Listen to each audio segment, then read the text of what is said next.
وإذا حكمتم بين الناس أن تحكموا بالعدل إن الله نعم ما يعظكم به إن الله كان سميعا بصيرا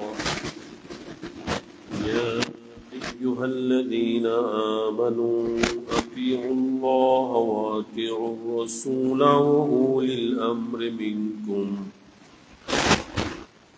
فإن تنازعتم في شيء فردوه إلى الله والرسول إن كنتم تؤمنون بالله واليوم الآخر ذلك خير وأحسن تأويلا ألم تر إلى الذين يزعمون أنهم آمنوا بما أنزل إليك وما أنزل من قبلك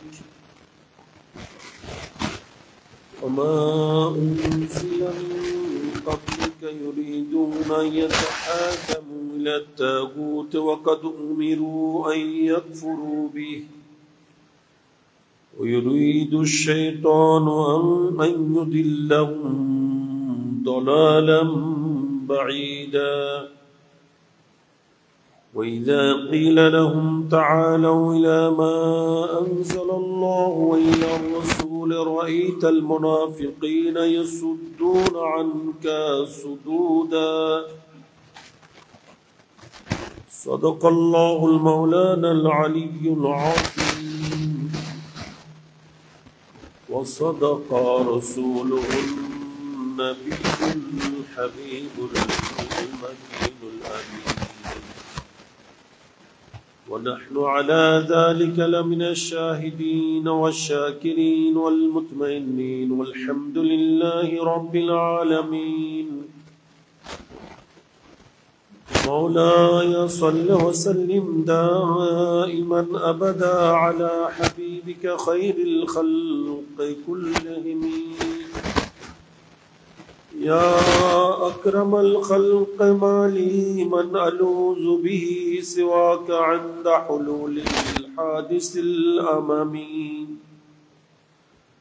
صلى الله على النبي الأمي وآله صلى الله عليه وسلم صلاة وسلاما عليك يا رسول الله صلى الله على النبي الأمي وآله صلى الله عليه وسلم صلاة وسلاما عليك يا رسول الله صلى الله على النبي الأمي وآله صلى الله عليه وسلم صلاة وسلاما عليك يا رسول الله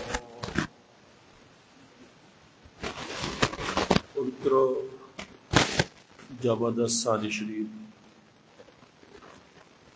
যে ছাদে আফজালুল বাশার বাদার রাসূল নবীগণের পরে সবার চেয়ে শ্রেষ্ঠ ইসলামের প্রথম খলিফা এবং আল্লাহর হাবিব সাল্লাল্লাহু আলাইহি ওয়াসাল্লামের মধ্যখানে কোনো পৃথক ছাড়া সরাসরি খলিফা বেলা হাসান হযরত সাইয়্যিদুনা সিদ্দিক আকবর রাদিয়াল্লাহু তাআলা আনহুর রসাল শরীফ ওফাত শরীফ উর্সে পাকের মাস জামাদাত সানি শরীফের পবিত্র ছাড়া গতরাত আমাদের মসজিদে স্মরণে মাহফিল অনুষ্ঠিত হয়েছিল সেখানেও বয়ান হয়েছে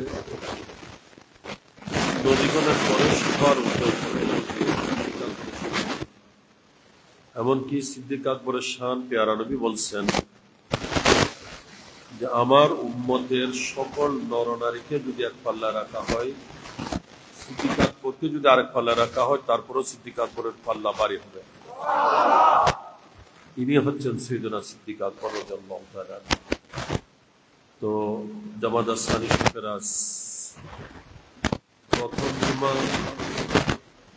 আজকের জুমায় কোরআনে পাকের ধারাবাহিক তাফসীর পেশ হচ্ছে। সে মোতাবিক কোরআনের সূরা নিসা 58 থেকে 61 নং আয়াত এর উপরে ইনশাআল্লাহ সংক্ষিপ্ত তাফসীর আলোচনা পেশ হবে। আল্লাহ পাক পরওয়ারদিগার আলম সহি শুদ্ধ কোরআনের তাফসীর আলোচনা করার, শোনার, জানার এবং তার উপর আল্লাহ তাআলা আমাদের সকলকে যেন আমল করার তৌফিক দান করেন। আল্লাহ পাক সুবহানাহু ওয়া তাআলা পূর্বে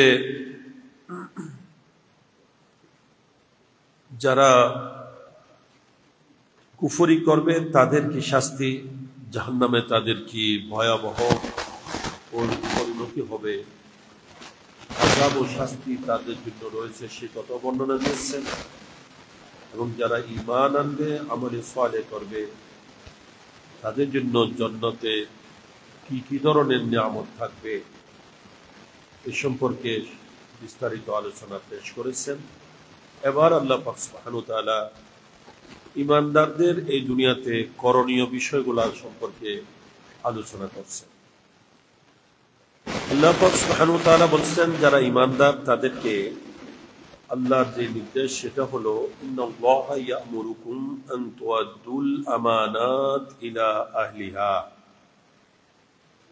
যে নিশ্চয় আল্লাহ তাআলা তোমাদেরকে বলতে ঈমানদারদেরকে আল্লাহ বলছেন, আমি তোমাদেরকে নির্দেশ দিচ্ছি আন তুআদ্দুল আমানাত ইলা আহলিহা, যার আমানত তার কাছেই সুপর্দ করো, তার কাছে ফিরিয়ে দাও।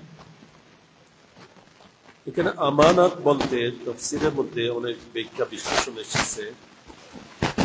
ধন সম্পদের আমানত হোক, কোন ওসিয়ত নসিহতের আমানত হোক,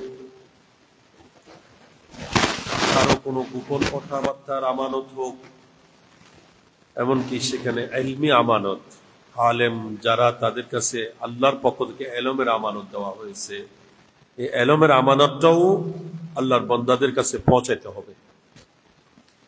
এই জন্য যারা আলিম, সত্যিকার আলিম হয়ে থাকেন, তাদেরকে অত্যন্ত ধৈর্যের সাথে এবং যাবতীয় বিপরীত বিষয়গুলোকে উপেক্ষা করে, অর্থাৎ আমি সত্যটা বললে কোরআনের হাদিসের সঠিক বিষয়টা তুলে ধরলে হয়তো মানুষ অনেকে আছে আমার বিরুদ্ধে চলে যাবে, অনেকে আমার এগেস্টে অবস্থান নেবে, এসব কিছু উপেক্ষা করে তাদের কাছে সত্য কোরআনের বাণী, হাদিসের বাণী, আল্লাহ এবং রাসূলের পক্ষ থেকে দেওয়া ইলমের আমানত পৌঁছে দিতে হবে। এটা হচ্ছে আল্লাহ তাআলার নির্দেশ, যে যার যা আমানত সেই আমানত তার কাছে পৌঁছে। এই আয়াতের অনেকে বলছেন শানে নজুল,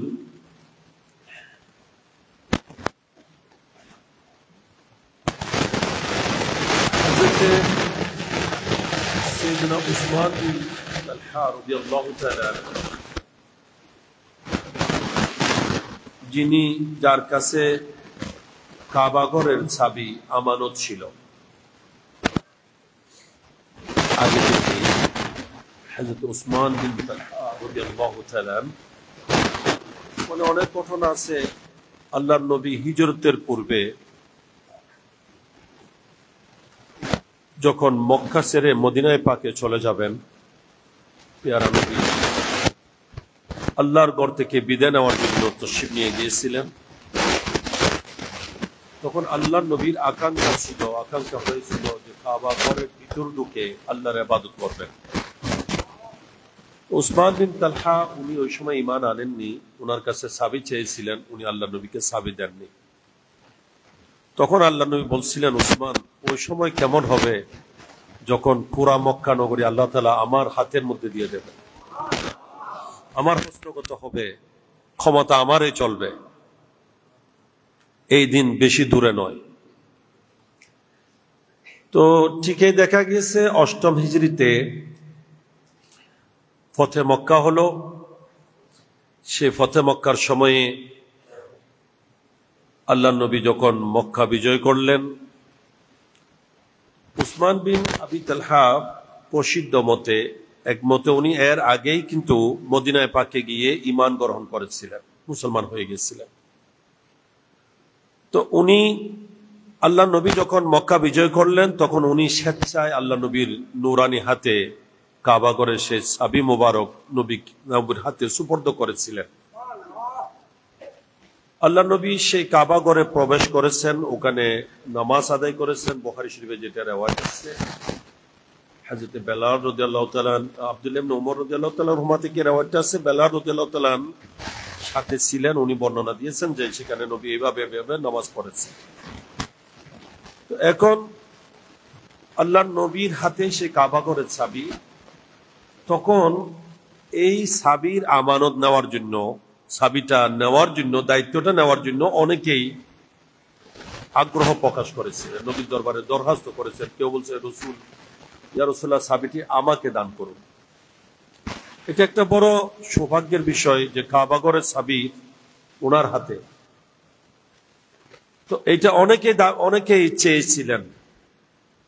তখনই আল্লাহ তাআলা এই আয়াত নাযিল করে দিলেন যে আল্লাহর নির্দেশ হচ্ছে আমানত যার, তার কাছে পৌঁছে দেওয়া, তাকে দেওয়া। তাই আল্লাহ নবী হযরত উসমান বিন তালহা রাদিয়াল্লাহু তাআলা আনহুর হাতেই পুনরায় চাবি দান করলেন এবং আমার নবী বললেন, কিয়ামত পর্যন্ত তোমার বংশের মধ্যে সেই চাবি থাকবে। কোন জালিম ছাড়া কেউ তোমার থেকে এই চাবি ছিনিয়ে নেবে না। এবং আলহামদুলিল্লাহ বর্তমানে তো ১৫০০ বছর চলছে, এখনো ওনার বংশের মধ্যে সেই চাবি আমানত আছে। এখানে দুইটা বিষয় আমার নবী বলছেন। এটা হচ্ছে আমার নবীর অদৃশ্য জ্ঞান, খোদা প্রদত্ত এলমে গায়েব, যেটা নবীর দুশমনরা স্বীকার করে না, মানে না। এখানে দুইটা বিষয় আমার নবীর এলমে গায়েবের। একটা হলো চাবি ওনার বংশের মধ্যে থাকবে, আর একটা এই কথাও প্রমাণ হচ্ছে ওনার বংশ কিয়ামত পর্যন্ত জারি থাকবে। না ওনার বংশে চাবি কেমনে থাকবে? জি, নবী যখন বলছেন কিয়ামত পর্যন্ত তোমার বংশধরের হাতে এই চাবি থাকবে, তাহলে বোঝা যাচ্ছে উসমান বিন তালহা রাদিয়াল্লাহু তাআলা বংশ কিয়ামত পর্যন্ত জারি থাকবে। এটা আমার নবী দেখেছেন, জেনেছেন। এই অদৃশ্য জ্ঞান ইলমে গায়েব আল্লাহ আমার নবীকে দান করেছেন। ওনার বংশও থাকবে, ওনার বংশের হাতে চাবিও থাকবে। এটা একটা বিষয়। যদিও হুকুম তার নির্দিষ্ট বিষয়ে নাজিল হয়েছে আয়াতটা, কিন্তু হুকুমটা আম। আয়াতের হুকুম সবার জন্য উন্মুক্ত। এখানে সবাইকে বলা হচ্ছে যে কারো কোনো আমানত থাকলে সেটা তাকে পৌঁছে দিতে হবে। আপনি যদি তা না করে থাকেন, এটা আপনি জঘন্য একটা অপরাধ করলেন, কবিরা গুনার অন্তর্ভুক্ত এটা। এরপর আল্লাহ তাআলা বলছেন, ওয়াইজা হাকামতুম বাইনান নাস, আর যখন তোমরা বিচার করবে মানুষের মধ্যে, ফয়সালা করবে, তখন আল্লাহর নির্দেশ হচ্ছে আন তাহকুমু বিল আদল, যে মানুষের মধ্যে ফয়সালা করবে ইনসাফের সাথে, ন্যায় বিচার করবে। এই ন্যায় বিচার এখানে বাদী বা বিবাদী, কে আত্মীয়, কে অনাত্মীয়, কে প্রতিবেশী, কে অন্য দেশি, ভিন্ন দেশি, কেউ গরিব, কে ধনী, এগুলা দেখার বিষয় নেই। আল্লাহ বলছেন, তোমাকে বিচার কার্যে যখন বসেছ সঠিকভাবে বিচার করতে হবে। এখানে কোনো বিষয়ে কারো প্রতি কোনো স্যাক্রিফাইস করার সুযোগ নেই। আমাদের অনেকে বিচার করার সময় অনেক দেখা যায় গরিবের প্রতি দয়া করে, আবার এটা বিচারের মধ্যে কিন্তু এটা নেই। আল্লাহ বলছেন, ধনী গরিব সব আমি জানি। বিচার যখন করতে যাচ্ছ তখন ন্যায়ভাবে বিচার করতে হবে, অন্যায় কোনো কিছু করা যাবে না। এই জন্য এখানে তাফসীরের মধ্যে আসছে যে বাদী আর বিবাদী দুই দল যখন হয়, দুইজন যখন বিচারে আসে, কাঠগড়ায় আসে, তখন যিনি বিচারক হবেন ওনাকে 5টা বিষয়ে সামঞ্জস্য রাখতে হবে। একটা হলো বাদী বিবাদী উভয়কে তার কাছে প্রবেশ করার দিক থেকে, অর্থাৎ বিচারকের কাছে যাওয়ার দিক থেকে সবাইকে সমান অধিকার দিতে হবে। আমি বাদীকে সুযোগ দিলাম, বিবাদীকে সুযোগে দিলাম না, এটা হবে না। কথা শোনার মধ্যে আমি বাদীর কথা যেভাবে শুনতে হবে, একজন বিচারককে বিবাদীর কথাও শুনতে হবে। বৈঠক দেওয়ার মধ্যে দুইজনকে সমান জায়গায় বৈঠক দিতে হবে। একজনকে চেয়ারে বসাইলাম, একজনকে মাটিতে বসাইলাম, এটা হবে না। এবং উভয়ের প্রতি খেয়াল করার দিক থেকে, চেহারা করার দিক থেকে, অর্থাৎ উভয়ের কথা শোনার দিক থেকেও কথা বলার সুযোগও দিতে হবে, কথা শোনাও দুইজনের কথাও শুনতে হবে সমানভাবে। বাদীর কথা যেভাবে শুনতে হবে, বিবাদীর কথাও সেভাবে গুরুত্ব সহকারে শুনতে হবে।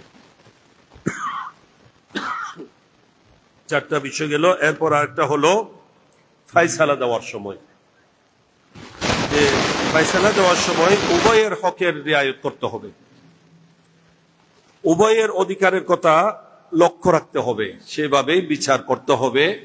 তাই বিচারের মধ্যে কোন রকমের স্যাক্রিফাইস হবে না, কারো পক্ষপাতিত্ব করা যাবে না। আল্লাহ বলছেন, আমি আল্লাহর নির্দেশ হলো যখনই বিচার করবে তখনই ইনসাফের সাথে ন্যায় বিচারটাই করবে। এই বিচার সম্পর্কে আরো আয়াত ইনশাআল্লাহ সামনে আসবে। আল্লাহ তাআলা সেখানেও স্পষ্ট বলে দিয়েছেন। আল্লাহ বলছেন, কে ধনী কে গরিব এটা দেখার বিষয় নয়, বিচার করতে বসেছো তখন সবাইকে এক সমান দেখতে হবে। এরপর আল্লাহ তাআলা বলছেন, ইন্নাল্লাহা নি'ম্মা ইয়াইযুকুম বিহি, আল্লাহ কত না সুন্দর নসিহত উপদেশ তোমাদেরকে দিচ্ছেন। ইন্নাল্লাহা কানা সামিআন বাসীরা, আল্লাহ বলছেন এটা নিশ্চয় আমি আল্লাহ সবকিছু শ্রবণকারী এবং সবকিছু দ্রষ্টা, সবকিছু দেখি। অর্থাৎ তুমি বিচার কিভাবে করছো না করছো সব আমি আল্লাহ শুনতেছি এবং সব আমি আল্লাহ দেখতেছি। বন্দা সেভাবে চিন্তা করো, তুমি হাকিম হতে পারো, আমি আহকামুল হাকিম। সকল বিচারকের উপরও আমি বড় বিচারক। তুমি আজকে তাদের বিচার করছো, কালকে তোমার বিচার আমার কাছে আসবে। এই জন্য দুনিয়ায় থাকতে বিচার ইনসাফের সাথে করো। হায় যদি মুসলমান এইদিকে যদি লক্ষ্য রাখতো, আজকে বিচারে গিয়ে মুসলমান জুলুমের শিকার হতো না, কোর্টের মধ্যে এত ঘুষের আদান প্রদান হতো না। এখন তো কোর্ট মানি একটা মিথ্যার আড্ডাখানা আর একটা ঘুষের কারখানা। নাউজুবিল্লাহ মিন যালিক। জজ পর্যন্ত কিনা যায়, কোর্ট পর্যন্ত কিনা যায় টাকা দিয়ে। কিন্তু আল্লাহ বলছেন, জেনে রাখো বন্দা, আজকে তুমি বিচার করছো, তোমার উপরে আমি একজন বিচারক আছি। সব বিচারকের উপর আমি আল্লাহ বিচারক, আহকামুল হাকিমিন আমি আল্লাহ। জেনে রাখো, যা কিছু করতেছো, যা কিছু বলতেছো, আমি সব দেখতেছি, সব শুনতেছি।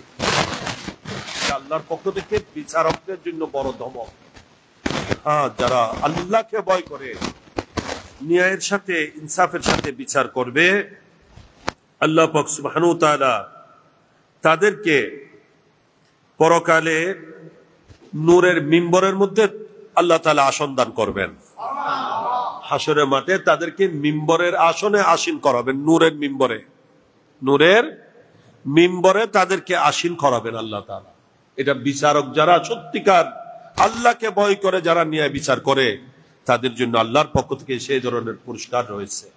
আর যারা বিপরীত করবে তাদের জন্য ধমক রয়েছে, যে যাই করো না কেন আমি আল্লাহ সব শুনতেছি, আমি আল্লাহ সব দেখতেছি। এরপর রব্বুল আলামিন ইরশাদ করছেন, ইয়া আইয়ুহাল্লাযীনা আমানু আতিউল্লাহ ওয়া আতিউর রাসূল ওয়া উলিল আমরি মিনকুম। এই আয়াতগুলো অত্যন্ত গুরুত্বপূর্ণ আয়াত, এগুলা আয়াত মুহকাম। আল্লাহ তাআলা বলছেন, হে ঈমানদারগণ, তোমরা আমি আল্লাহর আনুগত্য করো, সাথে আমার রাসূলের আনুগত্য করো, এবং এর সাথে তোমাদের মধ্যে যারা হাকিম, যারা ক্ষমতাসীন, তাদেরও তোমরা আনুগত্য করো। এখানে আল্লাহ পাক সুবহানাহু ওয়া তাআলা আমাদেরকে মান্য করার জন্য বলছেন আল্লাহকে, সাথে আল্লাহ রসুলকে, এবং সাথে যারা ইসলামী শাসক হন তাদেরকে। যারা আল্লাহ এবং রসুলের পক্ষে প্রতিনিধিত্ব করেন, আল্লাহ এবং রসুলের ফয়সালা মোতাবিক, আল্লাহ এবং রসুলের দেওয়া বিধিবিধান মোতাবিক যারা রাষ্ট্র পরিচালনা করে, আল্লাহ তাআলা বলছেন তাদেরও তোমরা আনুগত্য করতে হবে। এখন সেই মোতাবিক রাষ্ট্র পরিচালনা খোলাফায়ে রাশিদার 30 বছর গেছে। এরপরে উমাইয়া খলিফারা, আব্বাসী খলিফারা আসছে, এরা আমি ইমামতিত্ব করেছিল। এখন তো কোনোটাই নেই, খেলাফতে নেই, ইমামত নেই, আমিরত্ব নেই। এখন যে শাসকগুলো আসছে, ক্ষমতাসীন শাসক যারা, একটা রাষ্ট্রের মধ্যে যারা থাকবে, একজন রাষ্ট্রপ্রধান যারা রাষ্ট্রীয় দায়িত্বে আছেন তাদের হুকুমও মানতে হবে, দেশীয় আইন মেনে চলতে হবে। তবে এটা অতক্ষণ পর্যন্ত যতক্ষণ তারা আল্লাহ এবং রসুলের নাফরমানির কোনো আদেশ করবে না। কোনো বিধান যদি আল্লাহ এবং রসুলের আইনের পরিপন্থী হয়, আল্লাহ এবং রসুলের নাফরমানির কোনো যদি নির্দেশনা দেওয়া হয়, তখন কিন্তু এটা মানা যাবে না। লা তাআতাল মাখলুক ফি মাসিয়াতিল খালিক, আল্লাহর নাফরমানির মধ্যে কারো আনুগত্য নেই। এরপর আল্লাহ পাক সুবহানাহু ওয়া তাআলা বলছেন এখানে, ও আরেকটা বিষয় এখানে, উলিল আমরে মিনকুম, তাফসীরের মধ্যে আছে এখানে উলিল আমরে মিনকুম, তোমাদের মধ্যে যারা হাকিম, যারা আল্লাহ এবং রসুলের পক্ষ থেকে ক্ষমতা প্রাপ্ত, যারা হাকিম, তাদের মধ্যে সত্যিকার হক্কানি রব্বানি আলিম, এবং যারা মাজহাবের ইমাম, এবং যারা তরিকতের মধ্যে মুর্শিদে কামি, এদের হুকুম মান্য করার নির্দেশও এখানে এসে গেছে। কারণ এরাও উলিল আমর, এরা আল্লাহ এবং রসুলের পক্ষ থেকে ক্ষমতা প্রাপ্ত, শরীয়তের ক্ষমতা প্রাপ্ত, তরিকতের ক্ষমতা প্রাপ্ত। শরীয়ত তরিকতের বিষয়ে যেহেতু এরাও উলিল আমর, সুতরাং ওদেরকেও মান্য করতে হবে। তাই একজন হক্কানি রব্বানি আলিম সাধারণ মুসলমানদেরকে যে আদেশ করবে, সেই আদেশ আল্লাহ, যেহেতু ওনারা একজন হক্কানি আলেম, যা কিছু আদেশ করবে আল্লাহ এবং রসুলের কোরআন এবং সুন্নাহ মোতাবিক আদেশ করবে, সেই জন্য একজন আলেমকেও মান্য করা ওয়াজিব, বাধ্যতামূলক, মান্য করতে হবে। এবং তরিকতের মধ্যে একজন মুর্শিদে কামেলকেও মান্য করতে হবে, ওনাকে ওনার নির্দেশনা পালন করে চলতে হবে। এই পালন করার নির্দেশটা উলিল আমরে মিনকুম এই আয়াতের মাধ্যমে এসে গেছে। এবং যারা আমাদের মুজতাহিদ, শরীয়তের বিভিন্ন বিষয়াদি মাসলা মাসাইল, যারা কোরআন হাদিস রিসার্চ করে, গবেষণা করে, আমাদেরকে ইস্তেহাদ করে বাহির করে দিয়েছেন, সমাধান দিয়েছেন, ওনাদেরকে মান্য করা, এটা উলিল আমরে মিনকুম এর মান্য, এটাও কোরআন থেকে সাবিত হয়। সুবহানাল্লাহ। এরপর আল্লাহ তাআলা বলছেন ফাইন তানাযাআতুম ফি শাইইন ফারুদ্দুহু ইলাল্লাহি ওয়ার রাসূল ইন কুনতুম তুমিনুনা বিল্লাহি ওয়াল ইয়াউমিল আখির। আল্লাহ তাআলা বলছেন যদি কোনো বিষয়ে তোমরা ঝগড়া করো, তোমাদের মধ্যে যদি বিবাদ হয়, ফারুদ্দুহু ইলাল্লাহি ওয়ার রাসূল, তাহলে এটা আল্লাহ এবং রাসূলের কাছে পেশ করো। ইন কুনতুম তুমিনুনা বিল্লাহি ওয়াল ইয়াউমিল আখির, যদি তোমরা আল্লাহ এবং পরকালে বিশ্বাসী হয়ে থাকো। যালিকা খায়রুন ওয়া আহসানু তাবিলা, আল্লাহ বলেন এটাই হচ্ছে উত্তম এবং এটাই হচ্ছে যার পরিণতি অত্যন্ত ভালো, পরিণতি খুবই ভালো হয়ে থাকে, সুন্দর হয়ে থাকে। আল্লাহ বলছেন যে বিষয়ে তোমাদের মধ্যে ঝগড়া হবে, বিরোধ হবে, সমাধান দেওয়া সম্ভব হচ্ছে না, সেটা কোরআন এবং হাদিসের দিকে যাও, আল্লাহ এবং রসুলের দিকে পেশ করো, সেখান থেকে সমাধান নাও। যদি তোমরা আল্লাহ এবং পরকালে বিশ্বাসী হও, এবং এটাই হচ্ছে তোমাদের জন্য উত্তম, এটাই হচ্ছে তোমাদের পরিণতিকে ভালো করার একটা উপায়। পরবর্তী আয়াত যেটা আসছে, এই আয়াতের শানে নুজুল হচ্ছে, প্রেক্ষাপট হচ্ছে, বিশির নামক একজন মুনাফিক, যে বাহ্যিকভাবে মুসলমান ছিল, তার সাথে একজন ইহুদির সাথে ঝগড়া হয়েছে, বিবাদ হয়েছে, কোনো জায়গা জমি নিয়ে সমস্যা দেখা দিয়েছে। ওই ইহুদি বলল মুসলমানকে যে চলো তোমাদের নবীর কাছে গিয়ে আমরা বিচারটা সমাধানটা নিই। বলল না, আমার নবীর কাছে নয়, আমি কাব বিন আশরাফ, যার কথা গত জুমাতে গিয়েছিল যে ইহুদিদের বড় আলেম ছিল, নবীদ্রোহী, বলে যে আমি মুসলমান বলতেছে যে আমি কাব বিন আশরাফের কাছে যাব, তার বিচার মানবো, তার কাছে বিচার নেব, সমাধান নেব। তখন সে কাব বিন আশরাফের কাছে গেল, কিন্তু কাব বিন আশরাফ ইহুদির পক্ষে ফয়সালা দিয়েছে। তখন মুসলমান আবার বলে যে তাহলে চলো আমাদের নবীর কাছে চলো, তুমি নবীর কথা বলছিলে, এখন নবীর কাছে যাও, চলি। আল্লাহ নবীর কাছে গেল। আল্লাহর পেয়ারা নবীও কিন্তু উভয়ের কথা শুনে দেখলেন ওই মুসলমান মুনাফিক যেটা, সেটা না হক ইহুদি হকের উপর আছে। তা এখানেও আল্লাহ নবী, যেহেতু আল্লাহ নবী জগতে ইনসাফ কায়েম করার জন্য এসেছেন, তা আল্লাহ নবী সেখানেও কোনো মুসলমানের পক্ষপাতিত্ব করেন নাই, ইহুদির পক্ষেই রায় দিয়েছেন। এটা মুসলমানের কি হলো না, মুসলমানের মন মতো হলো না, এটাকে মেনে নিল না। তখন সে বলল যে আমি এই বিচার মানি না, নাউজুবিল্লাহ মিন যালিক, আমি উমর ইবনুল খাত্তাব ফারুক আজম রাদিয়াল্লাহু তাআলা আনহুর বিচার মানবো, ওনার কাছে চলো। ইহুদি বলে ঠিক আছে চলো। তখন হযরত সাইয়্যিদুনা ফারুক আজম উমর ইবনুল খাত্তাব রাদিয়াল্লাহু তাআলা আনহুর দরবারে গড়ে গেল এরা দুইজন।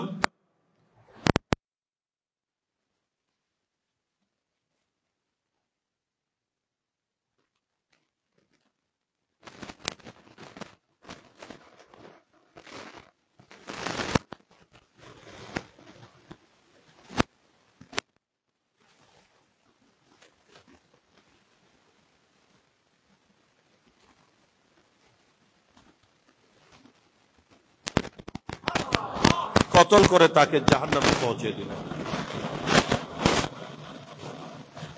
এখন এটা নিয়ে বড় হট্টগোল শুরু হয়ে গেল যে উমর কি করেছে, একজন মুসলমানকে হত্যা করেছে। তখন ওই নিহত ব্যক্তির ওলি ওয়ারিসরা এটার জরিমানা চাইল এবং এটা নিয়ে তুমুল বাকবিতণ্ডা শুরু হয়ে গেল। সবাই বলল যে একজন মুসলমানকে কিভাবে হত্যা করতে পারে, একটা জঘন্য একটা অপরাধ করেছে, এই সমস্ত কথাবার্তা। সে সম্পর্কে আল্লাহ তাআলা কোরআন নাযিল করে দিলেন। আল্লাহ বলেন উমর যা করেছে সঠিক করেছে, এটাই ছিল তার শাস্তি। কারণ যে রসুলের ফয়সালা মানে না, সে ঈমান মুরতাদ হয়ে যায়, তার ঈমান থাকে। এবং মুরতাদের হুকুমে হলো কতল, মুরতাদের হুকুমে হলো কতল, তাকে ওয়াজিবুল কতল, তাকে কতল করতেই হবে। যে মুরতাদ হয়ে যায় তাকে কতল করা, এটা হচ্ছে শরীয়তের ফয়সালা। এবং উমরের ফয়সালাকে আল্লাহ বলছেন এটা হচ্ছে সঠিক ফয়সালা, চূড়ান্ত ফয়সালা, সঠিক কাজ। সে সম্পর্কে আল্লাহ তাআলা বলছেন আলাম তারা, নবী আপনি কি দেখেননি, ইলাল্লাযীনা ইয়াজউমুনা আন্নাহুম আমানু বিমা উনজিলা ইলাইকা ওয়া মা উনজিলা মিন ক্বাবলিক, যারা ধারণা করে যে তারা ঈমান এনেছে যা কিছু আপনার উপর নাজিল করা হয়েছে এবং আপনার পূর্ববর্তী নাজিল করা হয়েছে সবকিছুর উপর, এরা ধারণা করে, এটাকে বলে, কিন্তু এটা দাবি করে যে তারা আপনার উপর যা নাজিল হয়েছে, আপনার পূর্ববর্তী যা কিছু নাজিল হয়েছে সবকিছুর উপর তারা ঈমান এনেছে, বিশ্বাস করেছে। কিন্তু ইউরিদুনা আইয়াতাহাকামু ইলাত তাগুত, আল্লাহ বলেন আবার ইচ্ছা করে, সংকল্প করে, এরাদা করে যে শয়তানের কাছে গিয়ে বিচার চাইবে। আল্লাহ এখানে কাব বিন আশরাফকে তাগুত বলছেন, শয়তান বলছেন। আল্লাহ বলছেন আবার তারা শয়তানের কাছে গিয়ে বিচার পেশ করে। ওয়াকাদ উমিরু আইয়াকফুরু বিহি, অথচ তাদেরকে নির্দেশ করা হয়েছে শয়তানের অমান্য করার জন্য, শয়তানকে অমান্য করার জন্য, শয়তানের সাথে কুফরি করার নির্দেশ করা হয়েছে। আর সে গিয়ে শয়তানের কাছে বিচার নিয়ে যায়। ওয়াইরিদু শাইতানু আইয়ুদিল্লাহুম দালালাম বাঈদা, আর শয়তানও চায় তাদেরকে অনেক দূরবর্তী ভাবে পথভ্রষ্ট করতে, অনেক দূরে পথভ্রষ্ট করতে, অর্থাৎ তাদেরকে অনেক দূরেই হক থেকে, সত্য থেকে ছিটকে দেওয়া, ফেলে দেওয়া, দূরবর্তী স্থানে দুর্বৃত করে দেওয়া, এটা হচ্ছে শয়তানের ইচ্ছা। তো এখানে ফারুক আজম রাদিয়াল্লাহু তাআলা আনহুর ব্যাপারে আল্লাহ তাআলা চূড়ান্ত সিদ্ধান্ত দিয়ে দিলেন যে আমার উমর যা করেছে তাই সঠিক করেছে, এটাই তার প্রাপ্য ছিল। এখান থেকে বোঝা যায় যে আল্লাহর নবীর বিচারের পর অন্য কোথাও কোনো আপিল চলবে না। নবীর বিচার এটা চূড়ান্ত বিচার, চূড়ান্ত ফয়সালা। অন্য সব বিচারের পর, ফয়সালার পর আপনি ঊর্ধ্বতন স্থানে আপিল করতে পারেন, তো নবীর দরবারে কোন একটা বিষয় ফয়সালা হওয়ার পর এটাকে আর কোথাও আপিল করার সুযোগ নেই, কারণ নবীর বিচার এটা আল্লাহর বিচার, নবীর ফয়সালা এটা আল্লাহর ফয়সালা, নবীর আনুগত্য এটাকে আল্লাহর আনুগত্য বলা হয়েছে। সুবহানাল্লাহ। যেহেতু সে নবীর ফয়সালার পর ফয়সালা আরেক জায়গায় নিয়ে গেছে, আরেক জায়গায় আপিল করেছে, সে আপিল করাটাই তার জন্য অপরাধ ছিল, এবং এই অপরাধের শাস্তি ছিল হত্যা, তাই তাকে কতল করে সেই শাস্তি দেওয়া হয়েছে। এরপর আল্লাহ তাআলা মুনাফিকদের চরিত্র তুলে ধরছেন আবারও। আল্লাহ বলছেন, ওয়াইজা কিলা লাহুম তাআলাউ ইলা মা আনজালাল্লাহু ওয়া ইলার রাসূল রাআইতাল মুনাফিকিনা ইয়াসুদ্দুনা আনকা সুদুদা। আল্লাহ বলছেন, ওয়াইজা কিলা লাহুম, যখন মুনাফিকদেরকে বলা হবে তাআলাউ, আসো, ইলা মা আনজালাল্লাহ, যা কিছু আল্লাহ নাজিল করেছেন এগুলার দিকে আসো, ওইলার রসুল এবং রসুলের দিকে আসো। আল্লাহ তাআলা বলছেন, এই কথা যখন বলা হবে, রাআইতাল মুনাফিকিন, ইয়া রাসূলুল্লাহ, আপনি দেখবেন মুনাফিকদেরকে ইয়াসুদ্দুনা আনকা সুদুদা, তারা আপনার থেকেই পালিয়ে যাচ্ছে, তারা আপনার থেকেই মুখ ফিরিয়ে চলে যাচ্ছে। এখান থেকে বোঝা যায় যারা মুনাফিক তারা সবসময় নবীর থেকেই মুখ ফিরায়। তাফসীর কোরআন মাহফিল বললে দূরে দূরে আসবে, কিন্তু মিলাদুন নবী বললে আসবে না, মুখ ফিরাবে। ওয়াজ মাহফিল বললে একেবারে খুব ছুটে আসবে, যখনই মেরাজুন নবীর মাহফিল বলবে তখন গায়ে আগুন লাগবে। নবীর কথা বললে যাদের গায়ে আগুন লাগে, যারা নবীর শান ও মানের আলোচনা করে না, করাটাও পছন্দ করে না, করলে সেখানে যায় না, বরং সেখান থেকে মুখ ফিরিয়ে চলে যায়। দেখা যায় অনেক মানুষ যখনই দরুদ শরীফ পড়া হয় তাড়াতাড়ি ভাগে যায়। এদেরও একটু চিন্তা করা উচিত, আমি কোন মুনাফিকের দলে পড়ে গেলাম কিনা, যে আমি তো নবীর মিলাদ আমার কাছে ভালো লাগে না, কোনো একদিন জীবনে মনে চায় না আমি নবীর উপর দরুদ শরীফ পড়ে যাব, দরুদ মিলাদ পড়ে যাব, এই কথা মন চায় না। একবার চিন্তা করা উচিত, আমিও কোন মুনাফিকের দলে অন্তর্ভুক্ত হয়ে গেলাম কিনা। ভয় করুন, ভয় করুন। আল্লাহর কুরআন বলছে, রাআইতাল মুনাফিকিনা ইয়াসুদ্দুনা আনকা, আনকা মানে নবী আপনার থেকে, এরা আপনার থেকে মুখ ফিরাবে, আপনার থেকে পলায়ন করবে। সবকিছু ভালো লাগে, কোরআনের আলোচনা বললে, দর্শে কোরআন বললেও যাবে, দর্শে হাদিস বললেও যাবে, কোরআনের আলোচনা বললেও যাবে, তাফসীরুল কোরআন মাহফিল বললেও দলে দলে যোগদান করবে। কিন্তু যখনই বলা হবে ঈদে মিলাদুন নবী সাল্লাল্লাহু আলাইহি ওয়াসাল্লাম, তখন শিরক ও বেদাতের ফতোয়া দেবে। আছে না নাই? আল্লাহ এদেরকে আখ্যায়িত করছেন মুনাফিক নামে। আমি কোরআন থেকে বলছি, কারো যদি সন্দেহ হয় সূরা নিসার 61 নং আয়াতটা খুলে দেখেন। রাআইতাল মুনাফিকিনা, এটা স্পষ্ট শব্দ, রাআইতাল মুনাফিকিনা। আল্লাহ ওয়ালা মুসলমান বলেন নাই, কাফেরও বলেন নাই, মুমিনিন বলেন নাই, নাস বলেন নাই। আল্লাহ বলেন রাআইতাল মুনাফিকিনা, ইয়া রাসূলুল্লাহ আপনি মুনাফিকদেরকে দেখবেন, ইয়াসুদ্দুনা আনকা, আপনার থেকে পলায়ন করে, আপনার থেকে মুখ ফিরিয়ে যায়, মুখ ফিরানোর মতো করে। তো আল্লাহ তাআলা সেরকম হওয়া থেকে আমাদেরকে হেফাজত করুক, আমাদেরকে সত্যিকার অর্থে নবীর আশিক প্রেমিক অফাদার উম্মত হিসেবে আল্লাহ কবুল করুক। যাদের কাছে নবীর তারিফ ভালো লাগে, নবীর প্রশংসা ভালো লাগে, নবীর সম্মানের আলোচনা মধুর লাগে, নবীর তাজকিরা শুনলে, নবীর দরুদ সালাম পড়লে যাদের অন্তরে শিথিলতা আসে, প্রশান্তি আসে, আমাদেরকে আল্লাহ তাআলা দয়া করে আল্লাহর হাবিবের সেই ধরনের আশিক প্রেমিক ওয়াফাদার উম্মত হিসেবে কবুল করুন। আমিন ওয়া আখির দাওয়ানা আনিল হামদুলিল্লাহি রাব্বিল আলামিন।